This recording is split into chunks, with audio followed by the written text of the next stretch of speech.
Assalamualaikum warahmatullahi wabarakatuh. Halo Mam, balik lagi di channel aku. Hari ini aku akan sedikit sharing tentang alasan aku kenapa aku pakai botol penyimpanan ASI itu dari kaca merek PKA. Lalu udah berapa lama aku pakainya, gimana aku pakai labelingnya, biasanya aku ngisi segimana dan lain sebagainya. Pokoknya aku akan sharing di video ini.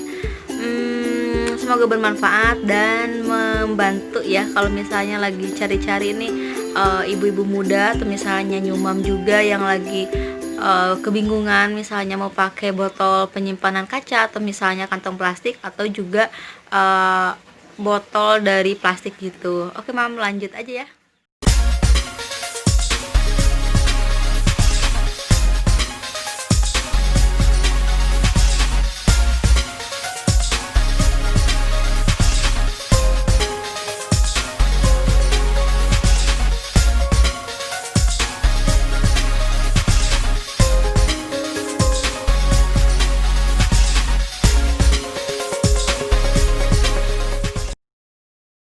Seperti kemasan-kemasan pada umumnya, ini tuh dibungkus pakai kardus gitu. Bedanya kardusnya ini, kalau ini sih double. Di depannya ada tulisan New botol kaca ASI breast milk glass bottle, punya top brand for kids juga. Ada beberapa klaimnya kayak BPA free, reusable dan sebagainya. Nanti kita lihat lagi. Kemudian di belakangnya ada keunggulan botol kaca ASI BKA, ada mililiter dan logo emboss kaca, jadi kita gampang untuk mengukur seberapa banyak ASI yang kita tampung di botol kaca ini. Kemudian ada tutup botol biru, higienis.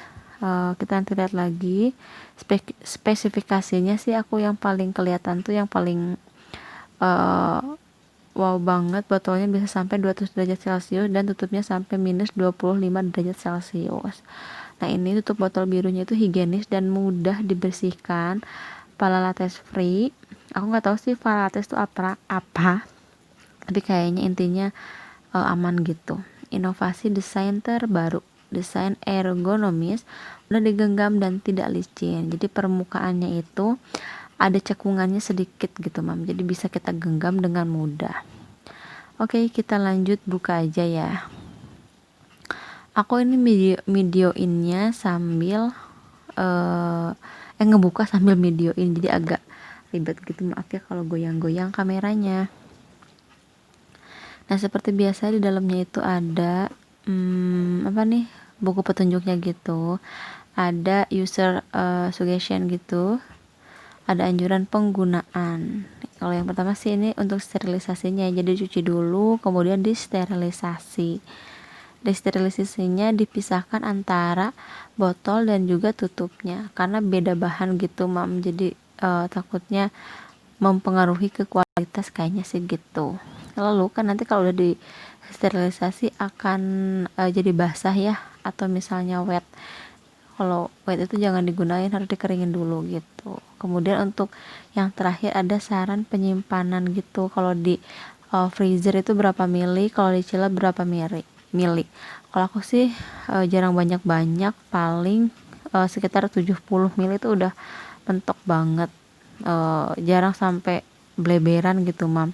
Aku sesuaikan aja dengan kebutuhan minumnya Andra kayak gitu, karena biar nggak mubazir. Apalagi sekarang Andra pas udah MPASI dan udah setahun lebih sekarang agak berkurang gitu asinya, minum asinya.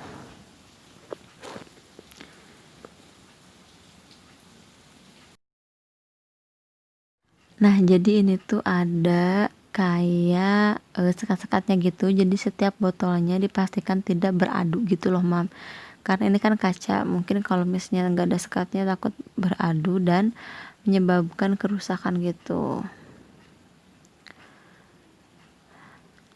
Oke, 4, 5, 6, 7, 8, pas ya. Tuh sekatnya kayak gini. Oke, kita lihat satu-satu ya. Jadi kalau untuk tutupnya itu aku punya yang dua versi. Versi pertama itu yang seperti ini. Jadi nggak ada tulisan apa-apa untuk ditutupnya, cuma ada lambang BKA-nya kayak tetesan embun gitu. Kayak gini. Ini tutupnya tuh cukup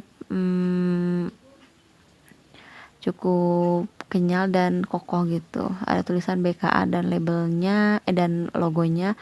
Lalu ada kayak mililiternya gitu untuk kita mengukur berapa tampungan ASI yang akan kita simpan.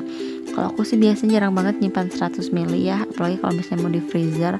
Aku biasa nyimpannya itu sesuai dengan kebutuhan sekali minum Andra. Andra tuh rata-rata sekali minumnya kalau dalam keadaan biasa sih kurang dari 100 ml gitu.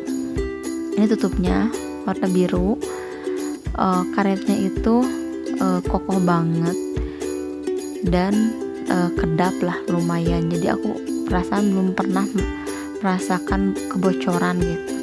Ini kaca ya mam, kaca.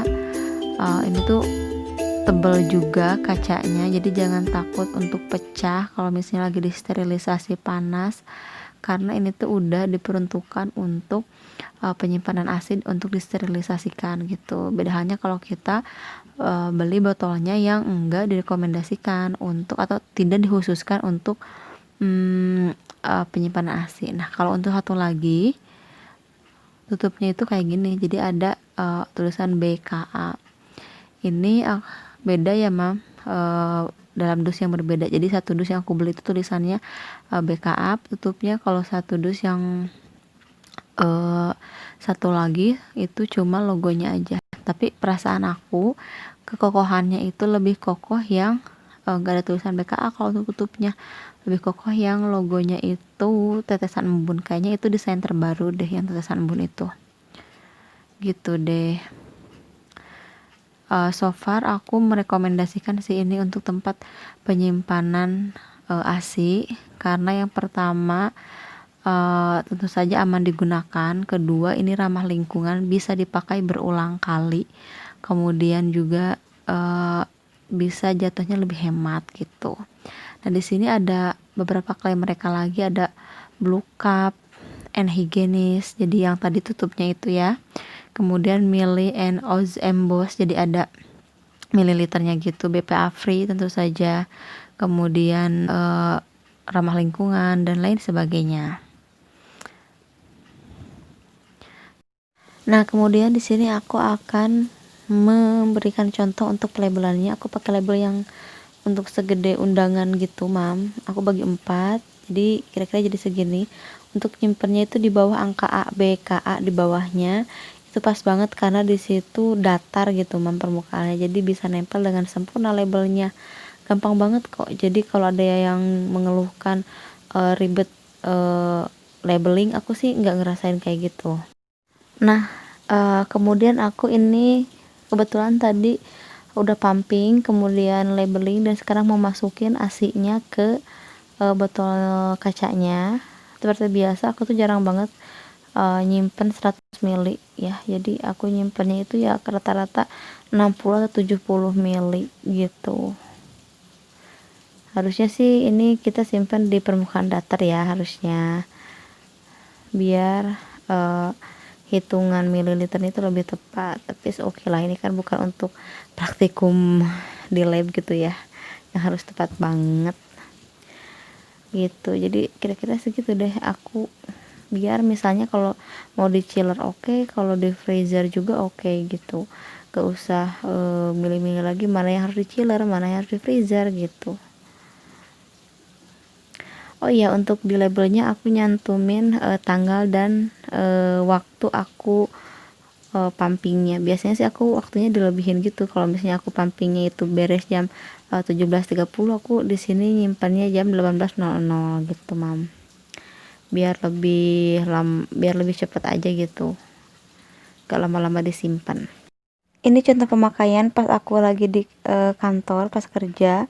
Oh iya, aku tuh pakai botol kaca ini dari Anda usia 3 bulan ya sampai sekarang. Ini juga masih pas pumping di jam istirahat pas kerja, di hari yang sama di hari yang beda di tempat yang sama. Nah, kalau ini tempatnya beda tapi masih di tempat kerja. Aku pakai BKA, selalu pakai BKA gitu, Mam. Nah, kalau ini pas di rumah, pas terakhir kali pumping di rumah terbaru. Oke, Mam, sekian dulu video kali ini, semoga bermanfaat dan membantu. Sampai jumpa di video-video selanjutnya. Wassalamualaikum warahmatullahi wabarakatuh. Jangan lupa subscribe ya.